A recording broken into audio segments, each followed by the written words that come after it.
Hola, bienvenidos a esta charla de la Winter School 2024, las relaciones entre el Mercosur y la Unión Europea, de la cátedra Jean Monnet en la UNR. Mi nombre es Julieta Silikovic, yo soy profesora de la Universidad Nacional de Rosario, investigadora del CONICET, y hoy vamos a estar discutiendo cuáles son los aspectos comerciales del vínculo entre Mercosur y la Unión Europea, así como la evolución de las negociaciones del acuerdo de comercio que Mercosur y la Unión Europea vienen negociando desde la década del 90. La presentación la vamos a dividir en dos partes. Primero vamos a discutir los aspectos comerciales del vínculo y luego vamos a adentrarnos en cuáles son las características del Tratado de Libre Comercio entre Mercosur y la Unión Europea. La relación es fundamentalmente una relación comercial asimétrica. Cuando hablamos de asimetría, lo que nos estamos refiriendo es a la diferencia en el tamaño del mercado. Para Mercosur, la Unión Europea es uno de sus principales destinos de las exportaciones. Si lo tomamos de manera agregada, llega a explicar el 20% de las exportaciones extrarregionales del bloque. En cambio, para la Unión Europea, Mercosur es un destino poco relevante en sus ventas externas, que se centran más en el comercio intrarregional, en las relaciones con Estados Unidos y con Asia, antes que con América Latina. Y esa diferencia de mercado es una diferencia de mercado que se ha sostenido a lo largo del tiempo y que ha incidido en cómo cada uno de los bloques percibe la importancia de las negociaciones y en cómo cada uno de los bloques ha podido manifestarse en favor de determinados resultados dentro de los acuerdos de comercio.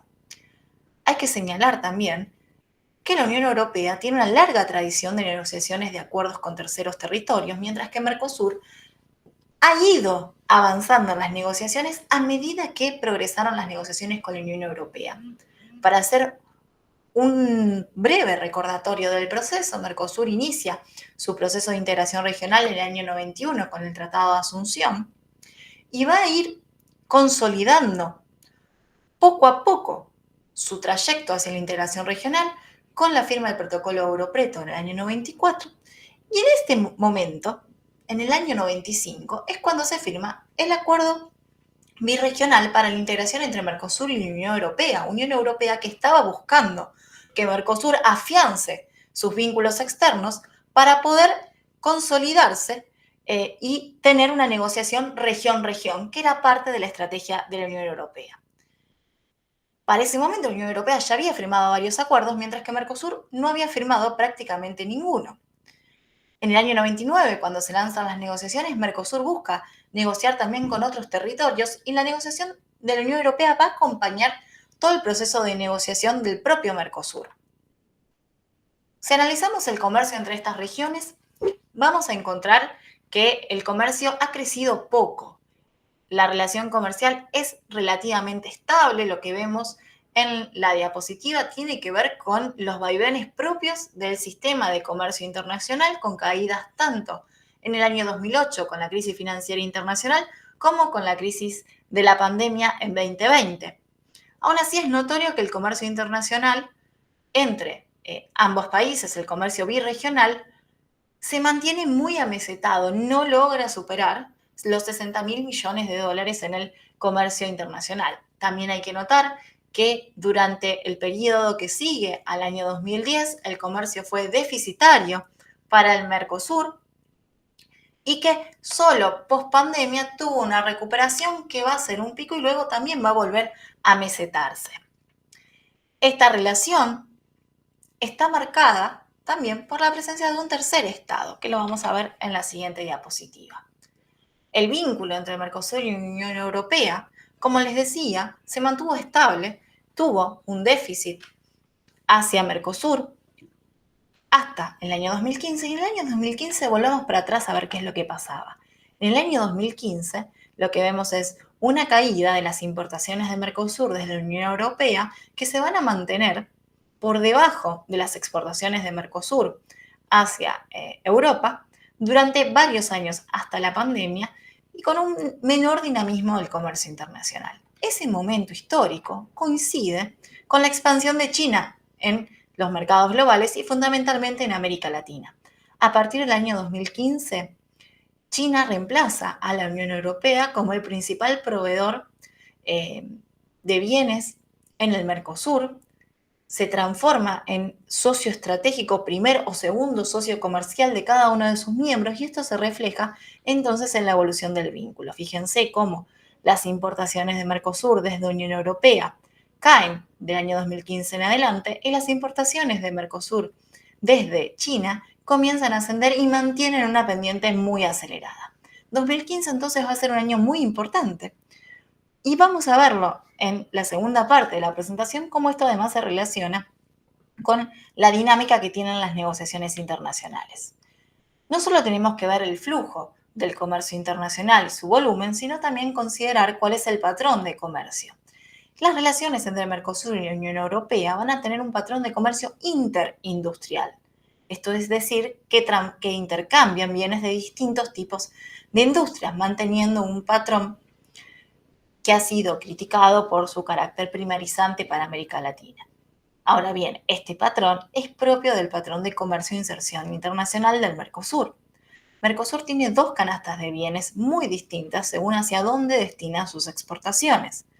Mercosur exporta hacia el mundo fundamentalmente productos primarios, soja, maíz, azúcar. En cambio, el comercio de intrazona tiene una mucha mayor variedad y complejidad en los tipos de bienes que exporta, importa de los socios regionales.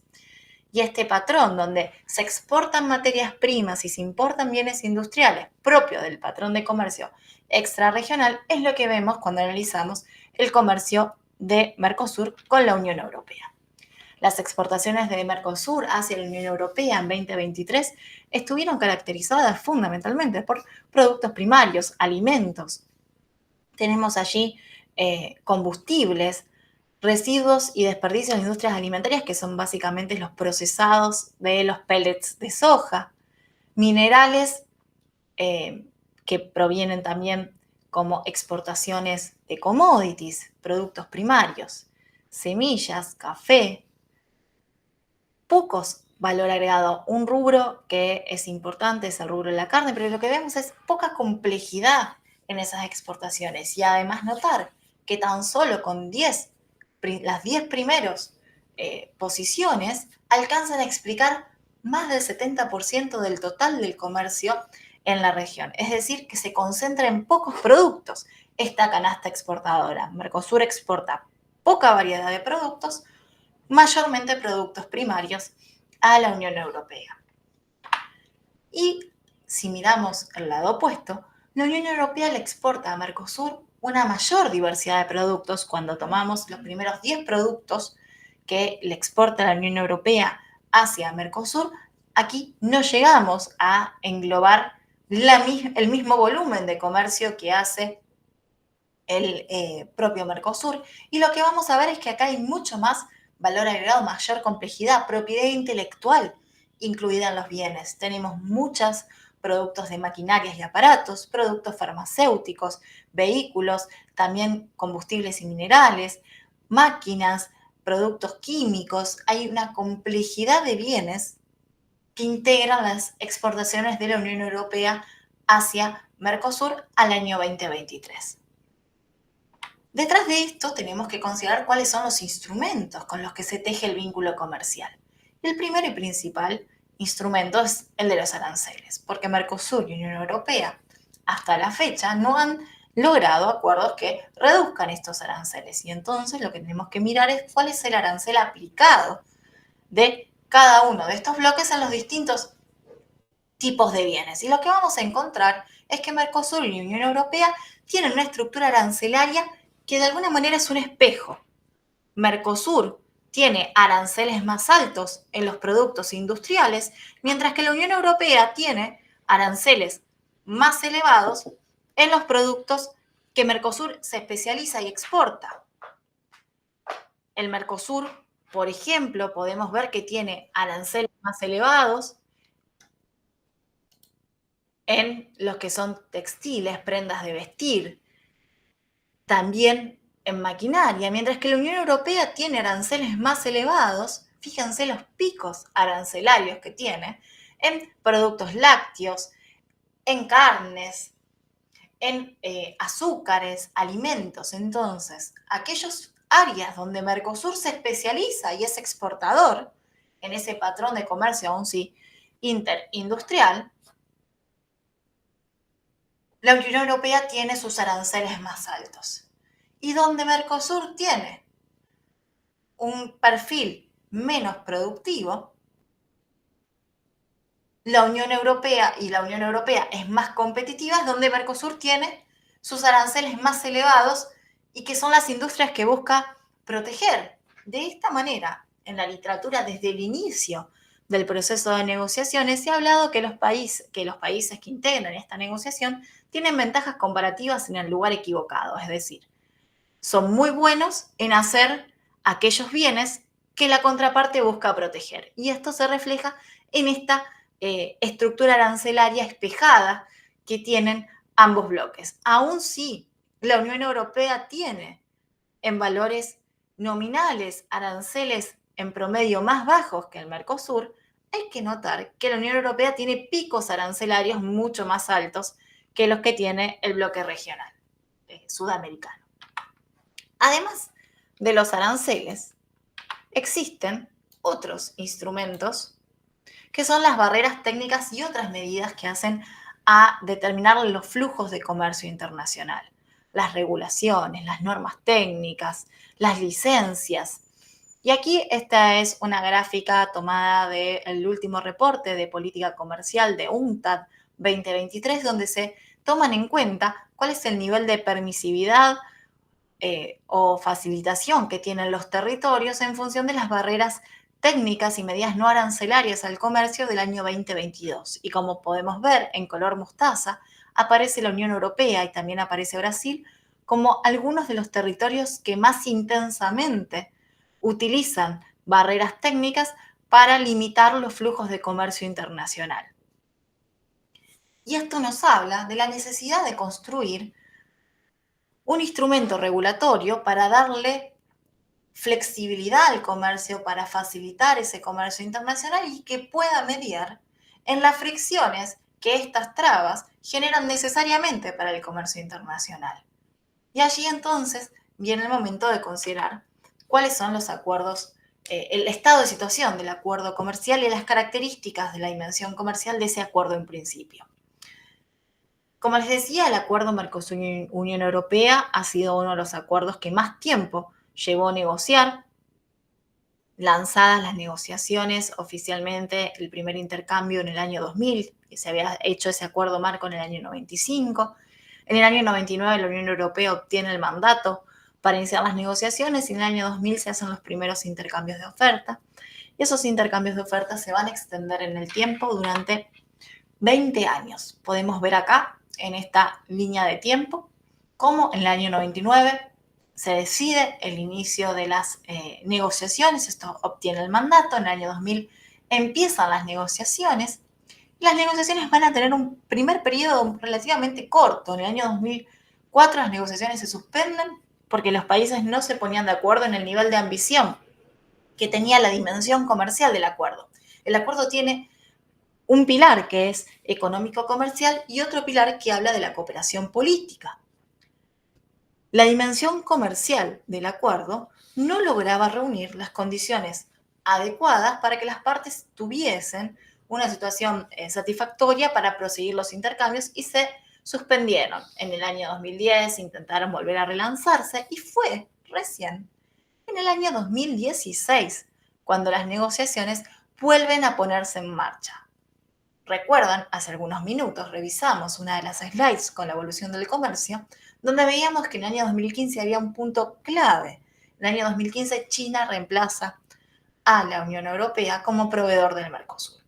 Y definitivamente esto tuvo un efecto en la medida en la que se percibía la importancia del acuerdo comercial, tanto en Bruselas como en algunos sectores propios del Mercosur. En el año 2015-2016, entonces, es donde empiezan la aproximación para relanzar una vez más las negociaciones, y esta vez va a ser un relanzamiento de negociaciones bastante exitoso porque en 3 años, al 28 de junio de 2019, logra alcanzarse ese acuerdo en principio que replica esta foto. ¿Qué es un acuerdo en principio? Es un documento en el cual las partes logran reunir los componentes principales del acuerdo Y luego hay un trabajo técnico que termina de afinar la redacción de las distintas cláusulas, una revisión legal para ver la consistencia de lo que se redactó, la traducción y eventualmente la firma de ese acuerdo y el proceso de ratificación. En la historia que estamos contando hoy, el acuerdo solo quedó en esta instancia de acuerdo en principio y en esa revisión legal fueron surgiendo distintos elementos que llevarán a que hoy el acuerdo siga siendo un acuerdo inconcluso. ¿Cuáles son los capítulos del acuerdo?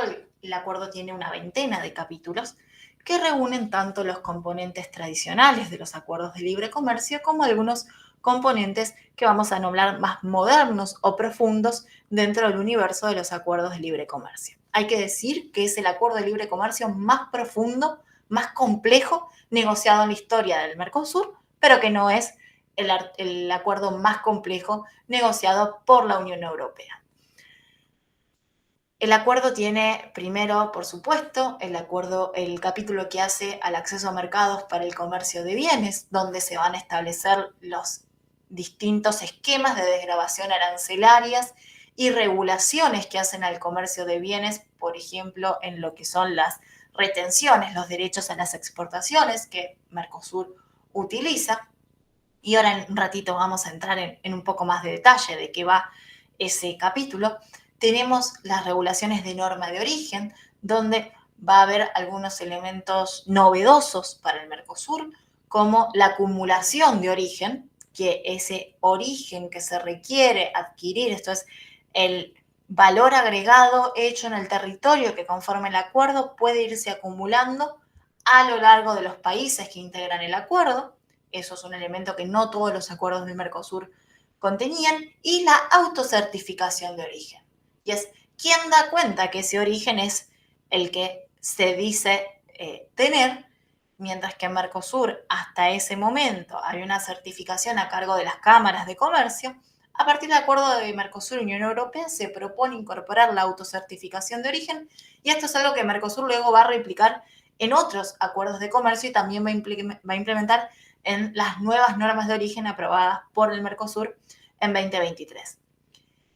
Siguiendo con la práctica del comercio propia de la Organización Mundial de Comercio luego de 2013, el acuerdo tiene un capítulo de facilitación de comercio, tiene un capítulo de medidas sanitarias y fitosanitarias y de barreras técnicas al comercio, establece un mecanismo de diálogo especial para resolver los dilemas o cuestiones técnicas que hacen al comercio internacional, incluye un capítulo liberalizando y profundizando el comercio de servicios, incluye un capítulo con compras gubernamentales, donde hay compras a nivel federal, a nivel de los estados, pero no hay incluidas compras, licitaciones públicas a nivel subnacional.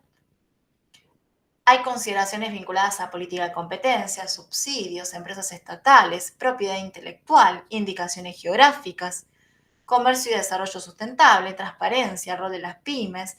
Hay algunas cláusulas específicas vinculadas a el combate del fraude en el comercio internacional, vinculados al movimiento de capitales, y también un anexo específico para los vinos y bebidas espirituosas. Lo que no hay en este acuerdo es un capítulo específico vinculado a inversiones. La mayor parte de los acuerdos de comercio que firma la Unión Europea tienen un capítulo específico vinculado a inversiones, pero este acuerdo negociado con Mercosur no las incluye. No las incluye porque, entre otros, Brasil tiene una estrategia de negociación vinculada a los compromisos de inversiones distintas a las habituales de la Unión Europea, y se decidió que era más estratégico dejar ese capítulo afuera. Las inversiones solo entran como el modo de prestación 3 de servicios, que es la presencia en territorio, pero no hay un capítulo que regule especialmente las inversiones. Esta estructura de capítulos que presenta el acuerdo ha sido considerado como un híbrido por la literatura, en tanto que reúne algunos capítulos novedosos, de nueva generación, más profundos de lo que dice la OMC, pero no son los acuerdos, no son el estándar de acuerdos más profundos que existe. Entre algunas críticas que han surgido, especialmente al lado europeo, es lo poco robusto que resultaba el estándar del capítulo de comercio y desarrollo sostenible que tiene este acuerdo en principio de 2019, o el poco desarrollo que hay relativo al comercio digital, o las limitaciones en cooperación en temas que han surgido en 2019 de esta parte, como minerales críticos, que sí se incluye en un acuerdo que la Unión Europea negoció con Chile, pero no lo tiene con Mercosur. Para Mercosur es, de todos modos, uno de los acuerdos más profundos y con compromisos, como vamos a ver, que van incluso más allá de lo que Mercosur se dio entre sus propios miembros. Vamos a ver entonces algunos de estos aspectos donde quiero hacer doble clic. El primero de ellos son las estructuras de aranceles y el acceso a mercados. Acá el acuerdo tiene parte de esas asimetrías del bloque. ¿Por qué? Porque vamos a ver que hay una estrategia distinta de aproximación. Mercosur termina consolidando en aranceles y reduciendo esos aranceles para casi la totalidad del comercio internacional. Fíjense que no hay cuotas, no hay restricciones cuantitativas. Toda la liberalización del comercio que hace Mercosur la hace a través de la desgravación arancelaria. Hay una desgravación arancelaria inicial, que son aquellos bienes donde Mercosur ya tiene un arancel cero o tiene un arancel muy bajo, que a partir de la entrada en vigor del acuerdo van a quedar liberalizados, que es el 14% de los bienes. Y luego hay una serie de canastas, se denominan, que son cómo se agrupan los bienes según los años en los que se da la negociación. Hay un conjunto de bienes que se desgrava en 4 años, otro entre 7 y 8 años. Hay un conjunto importante de bienes, la mayor parte del comercio bilateral tiene una reducción en 10 años. Este es el estándar de los acuerdos de libre comercio.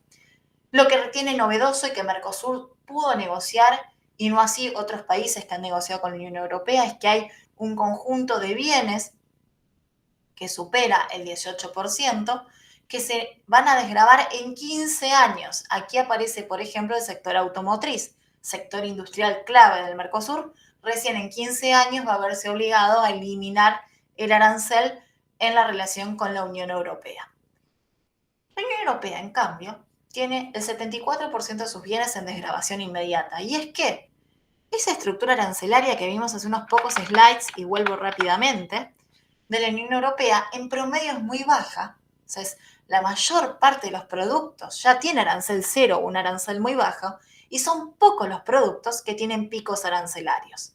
Esos picos y escalonamiento arancelarios lo que castigan es la agregación de valor en las industrias fundamentalmente alimenticias. Y allí es donde vamos a encontrar la trampa de este acuerdo.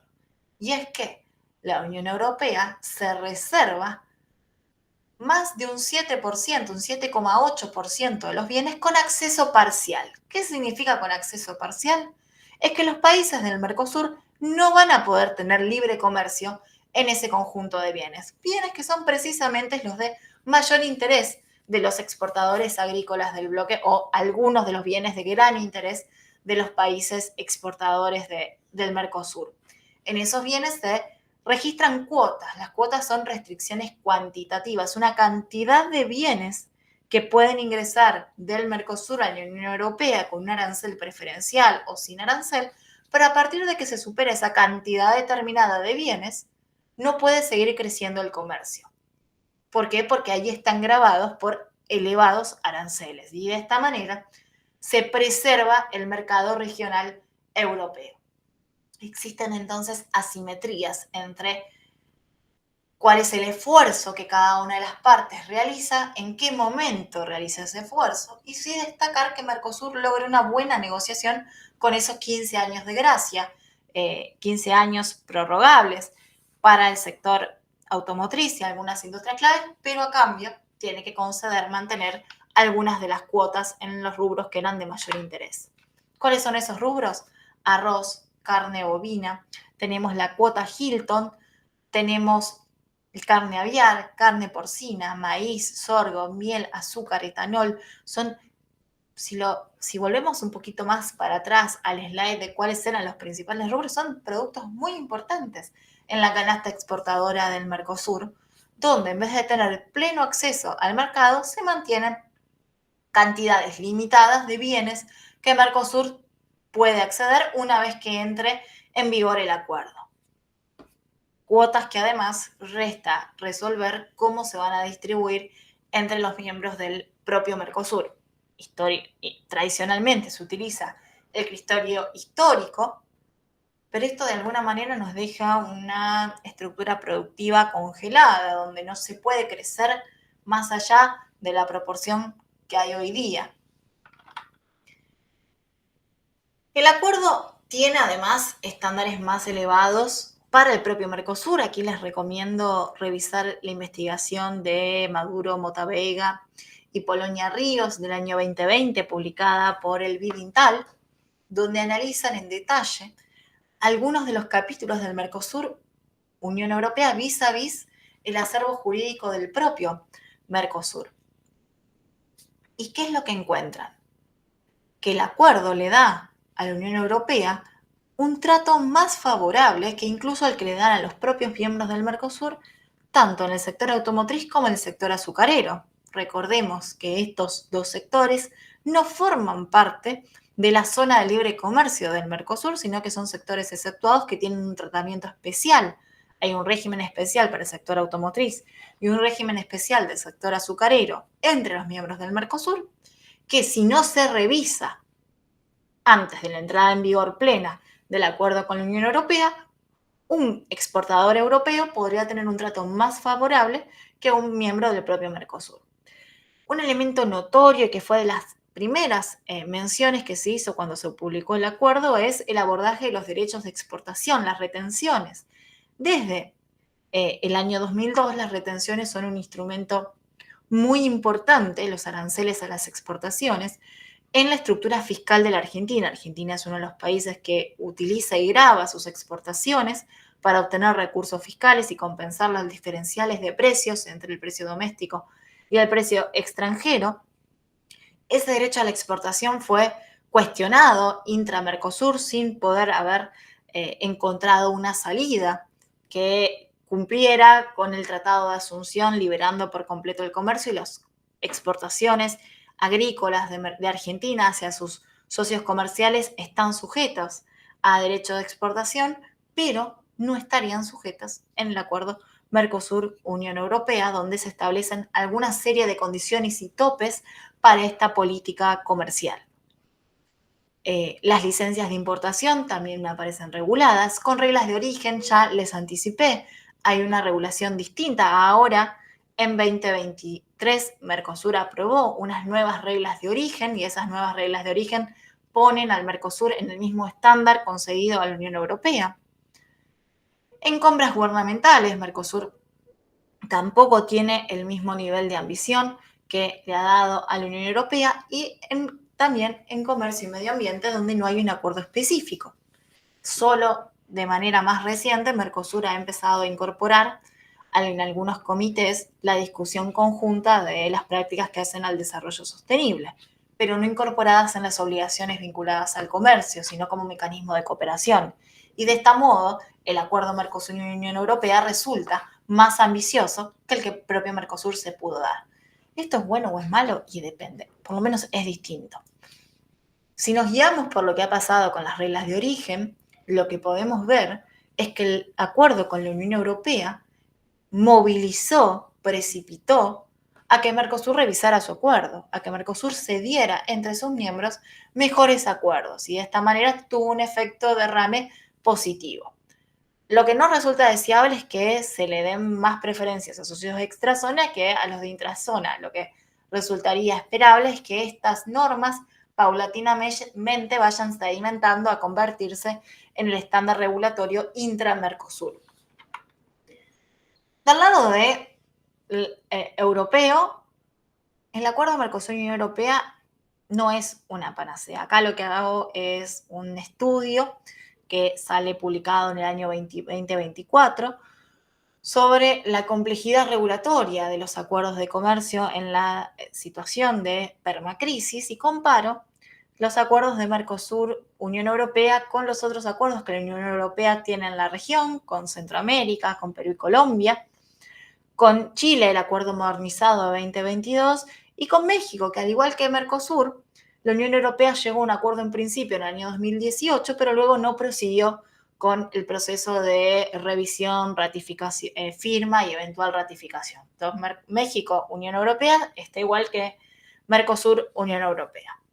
Si analizamos los capítulos de lo que vamos a llamar las nuevas regulaciones del comercio internacional, las que van más allá de lo meramente comercial que establece la OMC e incorporan otros mecanismos, lo que podemos ver es que todos estos 5 acuerdos, todos tienen su capítulo de comercio y desarrollo sostenible, pero, por ejemplo, en el caso de Mercosur y Unión Europea, lo que allí se establece no está sujeto al mecanismo de solución de controversias, no es vinculante, es débil en ese sentido.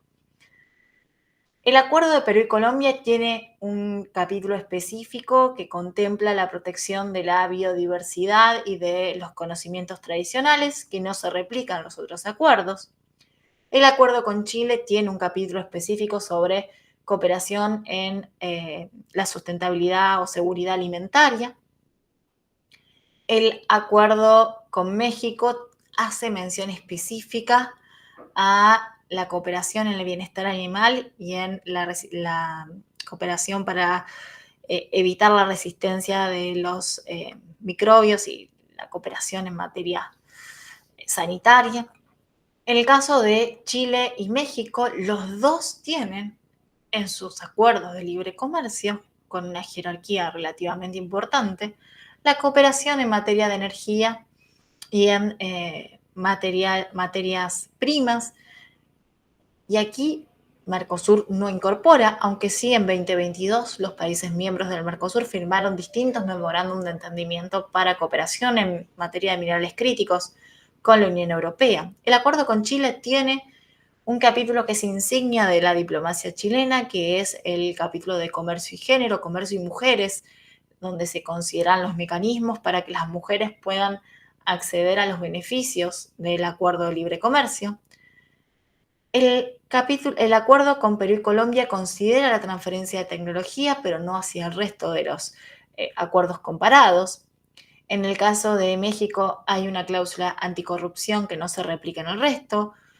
Pasa algo similar con las prácticas de buenas prácticas regulatorias y también con mecanismos de solución de disputas vinculados a inversiones. Mercosur no incorpora ninguna de estas cláusulas que de manera alternas sí están incorporadas en los otros acuerdos de la región. Y eso hace que el acuerdo, recordemos, es un acuerdo que se diseñó en el año 99 y que luego fue retomado, pero que no refleja del todo el estándar más novedoso, más actualizado de las prácticas de negociaciones comerciales de la Unión Europea. Cuanto a los estudios de impacto, lo que se hicieron fueron varios estudios, sobre todo los de carácter público, son los encargados por la Unión Europea, la London School of Economics, que en el año 2019 publicó sus evaluaciones sobre las estimaciones del acuerdo de comercio. Aquí seleccionamos los resultados, lo que hacen en un escenario conservador. ¿Qué es un escenario conservador? En ese reporte es un escenario que conserva cuotas, por ejemplo, que se asemejan mucho al acuerdo resultante.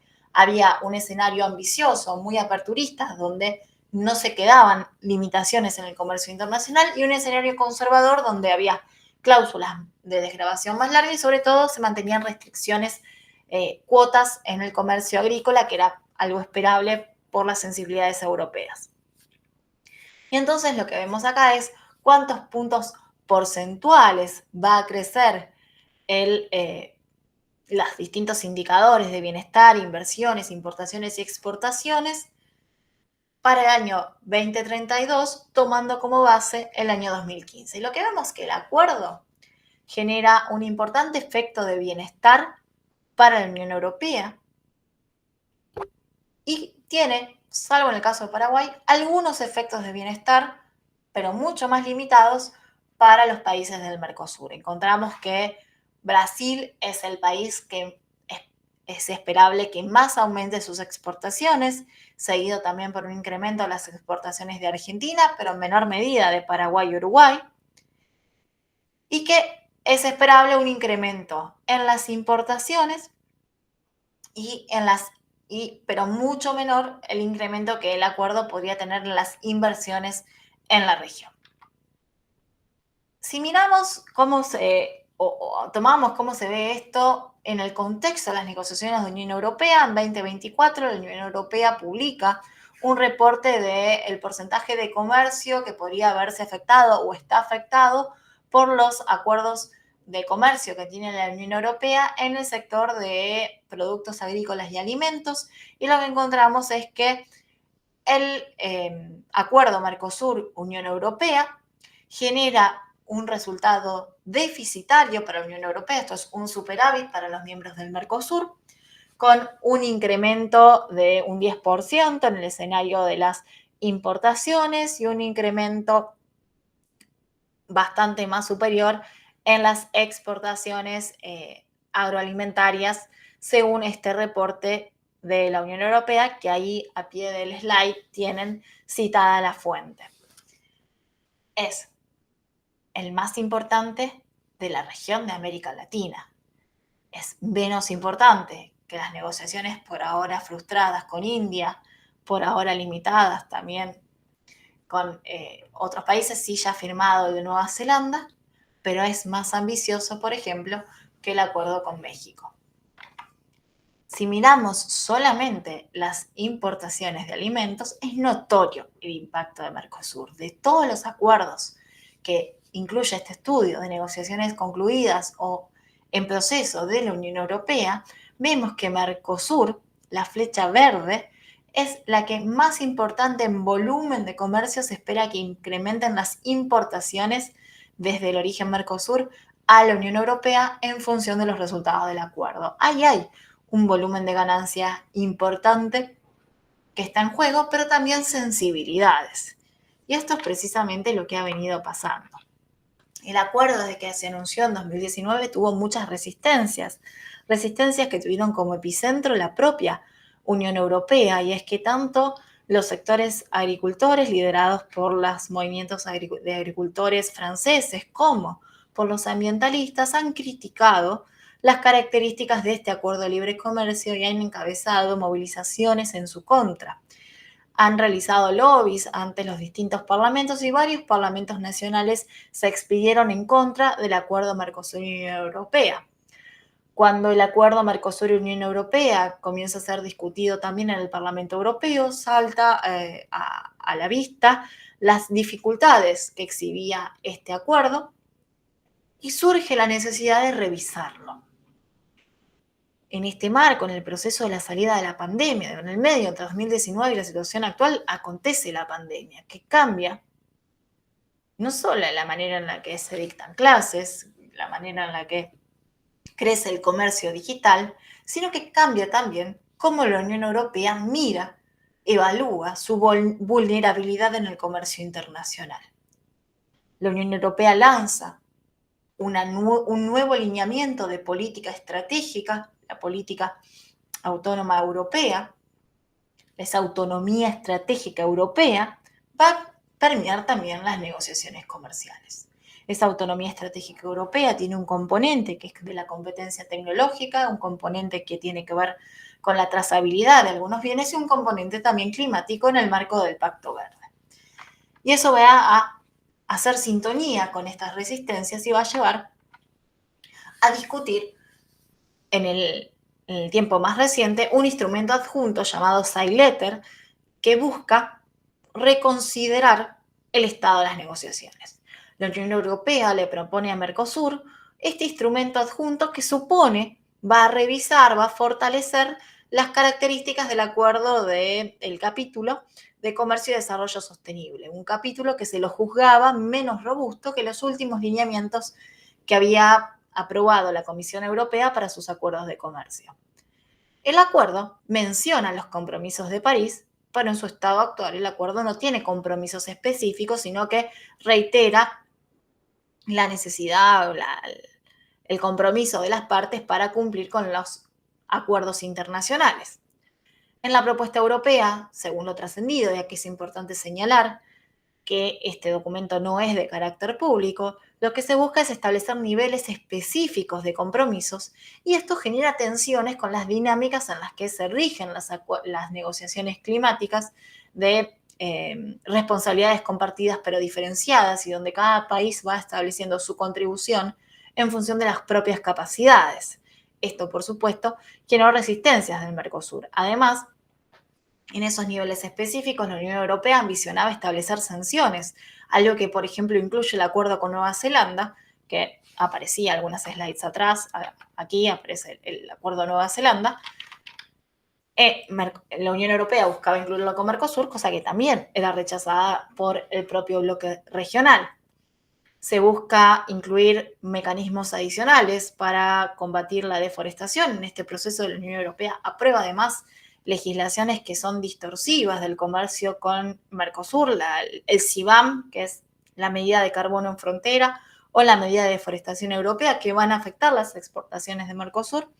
Y también la Unión Europea reclamaba algunos compromisos vinculados al fortalecimiento de derechos laborales. Con este documento se abre la caja de Pandora, como ilustra ahí el cuadro. Esta caja que Pandora abre y que salen los males del mundo, no se sabe qué es lo que hay y la curiosidad rompe, y un poco esa es la dinámica. Cuando se abren las negociaciones, Mercosur tarda algunos meses en elevar una contrapropuesta. También en este momento había procesos electorales en los distintos países y eso complicaba la instancia de negociación. Y en la respuesta de Mercosur aparecen, según los trascendidos, algunas cuestiones vinculadas al financiamiento que la Unión Europea podría proveerle al bloque para alcanzar las metas del Acuerdo de París, pero un rechazo muy fuerte hacia la inclusión de sanciones dentro del Acuerdo de Libre Comercio y en particular en el capítulo de Comercio y Desarrollo Sostenible. Brasil anticipa que quiere revisar los compromisos en materia de compras gubernamentales y en el contexto de nueva política industrial en la que tiene lugar esta instancia de la revisión de los acuerdos, las compras gubernamentales, la capacidad del Estado de movilizar un sector se vuelve estratégico. Y entonces allí Brasil, el Brasil de Lula, quiere revisar los compromisos que el Brasil de Bolsonaro había adquirido en el capítulo de compras gubernamentales. Y además de eso, la negociación ha ido continuando y las reuniones del Comité Birregional de Negociaciones entre Mercosur y Unión Europea no lograron aún concluir, al menos hasta agosto de 2024, el estado de las negociaciones en estos puntos de diferencia entre ambos bloques, a pesar de haberse puesto numerosos deadlines como plazos máximos y de expectativas para el acuerdo. El balance geopolítico puede ser que cambien estas posiciones, pero sin duda hoy la pelota está del lado de la Unión Europea, donde aparecen esas mayores resistencias.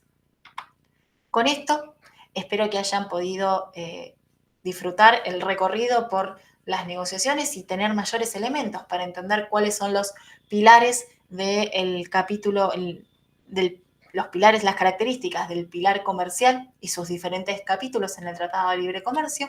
Aquí les dejo mi mail de contacto y mi cuenta también en la red social X si necesitan contactarme. Ha sido un placer compartir con ustedes la discusión sobre esta temática.